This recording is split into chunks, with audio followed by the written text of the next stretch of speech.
దేశవ్యాప్తంగా వార్తల్లో ఉన్న వ్యక్తులు ఎవరు అంటే ఎప్పటికైనా గత 12 ఏళ్ల నుండి మోడీయే ఉంటాడు ఎప్పుడు వార్తలలో. ఎందుకంటే ఎప్పుడు ఈవెంట్ జరగాలి, ఎప్పుడు విదేశీ పర్యటన లేకుండా ఎప్పుడు ఏదో ఒకటి చేస్తూనే ఉంటాడు. ప్రజలకు వాళ్ళ ఆలోచన సరళిని తమ వైపు తమ దృష్టిని మరల్చకుండానే ఉంచుకోవాలని చూస్తాడు. కానీ ఇవన్నిటిని ఛేదించి మమతా బెనర్జీ ఇప్పుడు ఈ వారంలో తన యొక్క పేరు దేశవ్యాప్తంగా అందరూ చూస్తున్నట్లుగా ఆమెను డైనమిక్ లీడర్గా గుర్తింపు తీసుకొచ్చి పెట్టింది. ఆమె నల్ల కోటు వేసుకొని సుప్రీం కోర్టులో తమ యొక్క వెస్ట్ బెంగాల్ ప్రజల గురించి, ఓటర్ల తీసివేత గురించి మాట్లాడిన అటువంటి సందర్భంలో ఇప్పుడు ఇక్కడ ఒకసారి వెస్ట్ బెంగాల్లో వాస్తవానికి చూడాలి అనుకుంటే మమతా బెనర్జీకి ఆల్టర్నేట్గా ప్రత్యామ్నాయ లీడర్ ఎవరు అని చూస్తే సిపిఎం పార్టీలో కనబడటలేదు, కాంగ్రెస్ పార్టీలో కూడా కనబడడం లేదు.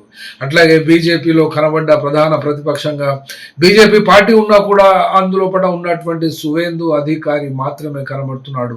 సువేందు అధికారి చెప్తున్న పద్ధతి ప్రకారంగా ఇప్పటి వరకు 3 సార్లు గెలిచినటువంటి సీఎం ఇక మాజీ సీఎంఏ అంటున్నాడు. కానీ అభిషేక్ బెనర్జీ తన అన్న కొడుకైనటువంటి అభిషేక్ బెనర్జీ మమతా బెనర్జీకి 2036 వరకు మమతా బెనర్జీయే ముఖ్యమంత్రిగా ఉంటారు అని తన యొక్క పార్టీ చీఫ్ మమతా బెనర్జీ గురించి చెప్తున్నటువంటి ఈ సందర్భంలో ఎన్ని సీట్లు ఎవరెవరికి వస్తాయి అని గనక చెప్పినట్లయితే చెప్పడం కష్టమే అవుతుంది. ఇప్పటికీ గత వారంలో చెప్పినటువంటి గ్రాఫ్ ప్రకారంగా అయితే ఈ వారం గ్రాఫ్ మమతా బెనర్జీకి ఎక్కువగా పెరిగింది. కాబట్టి ఇప్పుడు ఉన్నటువంటి 4వసారి చూసినట్లయితే ఎన్ని ఎమ్మెల్యే సీట్లు గెలవాలి అంటే 2011లో 184 గెలిచి ముఖ్యమంత్రిగా తాను మొదటిసారిగా ప్రమాణ స్వీకారం చేసింది. తర్వాత 2016లో 211 సీట్లు మరియు 2021 215 సీట్లు గెలుచుకున్నది.